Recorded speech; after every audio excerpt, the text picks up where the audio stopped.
I found this tape down the woods. It's safe to say I shouldn't watch it. During my hike in the woods, I stumbled across this tape that I found on my trip. The place I found this tape is down a thicket of branches. The tape was buried deep down the branches near a small detour in the trail. The only reason I found this tape is after we cleared this small pile for us to set up camp, there it was, a tape lying underneath the pile. It's almost as if someone was hiding this thing underneath the pile. I grabbed it and stashed it in my bag for the future, and I continued on with my hike for the next couple of days. When I got home, I then looked closely at this tape that I just got.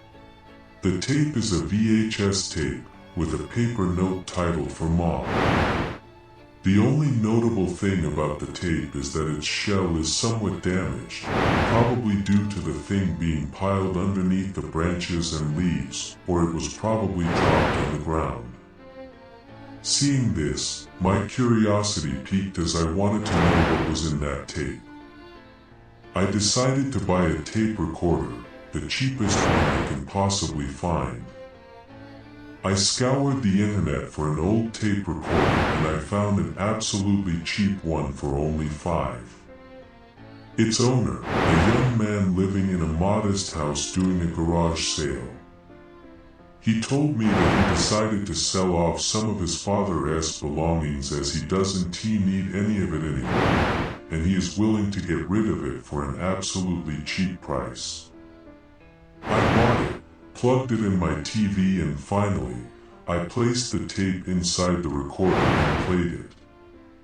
The recorder was that archaic as the quality of the image was compressed in a 4:3 format, which meant it left lots of space to the side of my TV screen. The recorder began to play the footage in it. The footage starts with a man recording their journey in the woods, just walking by the trail. The camera person wandered aimlessly in the woods, only stopping when he wanted to point the camera somewhere else and look around. This went on for a couple of minutes before I finally saw something that raised my eyebrows. When the camera person walked towards a thick set of bushes, he then began to point the camera somewhere, but at first it was completely out of focus when we saw it. The cameraman then adjusted the contrast of the video, zoomed it in even more, and then corrected the focus of the video. It revealed a small house in the distance, situated on top of a small hillside connected by a dirt driveway leading downhill. After a couple of minutes of silence, the cameraman finally began to speak. The compound. Many people around the area talked about this place. Here we are. The camera eventually zoomed out, but maintaining focus on the house in the distance. The recording then panned side to side, checking what is within its surroundings. On the left side of the property is dense forest, with parts of the dirt road extending deep within the tree line. On the right of the property is a fenced area. Within it is an open field filled with random objects such as furniture, appliances, and tools, all piled in a single area. Beyond that is mostly thick forest and not much else of note. The cameraman then explained what that property is supposed to be. According to him, the house was once owned by a family who lived there for 50 years. Then the house was eventually sold to another family, which is now the family that was supposed to live in that house. He said that the family is owned by a small family from Canada who then moved down here in New England. He further explained that the family is a bit of a mystery for the residents within the vicinity of this home. He notes that one homeowner not far from the area told the cameraman that he once observed the family walking by the trails just near the trail system where the homeowner is far from. He claimed that the father of the family was talking about something, one where he noted that the mother looked at the father blank-eyed, almost as if he said something he shouldn't. The children, however, were none the wiser as they strolled the wooded area, oblivious to what is being talked about by the parents. He then told another story. This one is that of another homeowner living next to a lake that he was hunting for deer one cold morning when he saw in the reticle of the man's rifle scope the family strolling. The hunter, of course, did not pay any attention to the family when he first saw them strolling by the woods. Minutes passed when he veered back at the family once more and he saw a harrowing sight on him. The cameraman can only describe this account as the man saw the family gaze at the hunter's general direction, prompting the man to aim the rifle clearly and see what they will do.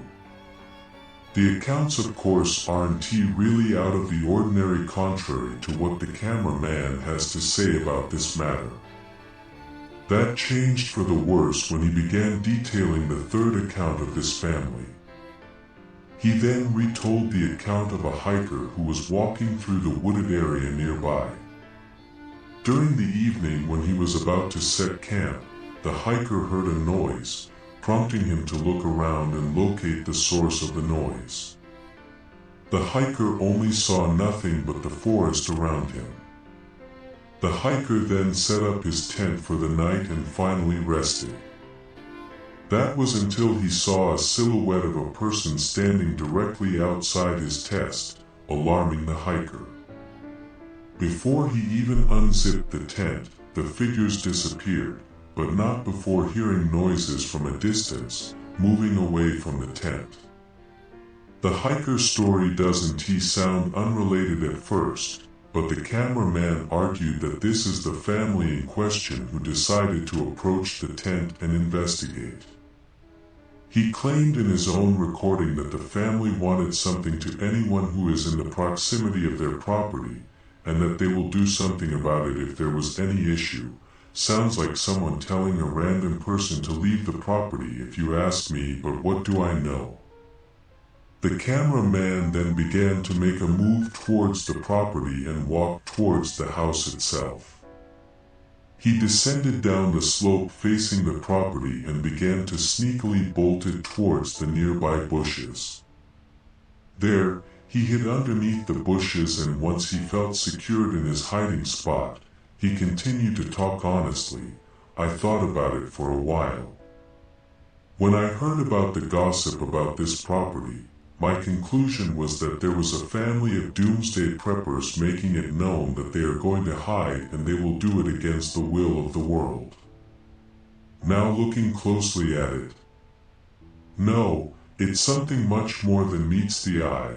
Whatever this family is hiding, I must know what it is. The cameraman eventually began to sneak closer and closer to the house, trying as hard as he could to not to make loud noise during his trek. Eventually, he found himself standing next to a closed window. He raised the camera higher towards the window. The camera is now pointing at the interior of the house. As the camera pans side to side, showing me the interior of the house, I see that the house that he was recording is empty. Sure, the kitchen furniture like cabinets and the tabletop is there, but there was no fridge, no stove, none of that in the kitchen at all. The cameraman, of course, did not see what the camera was showing me, which means that when I saw a shadowy figure standing in the far end of the house within the darker spots of the house, the cameraman did not even see it at all.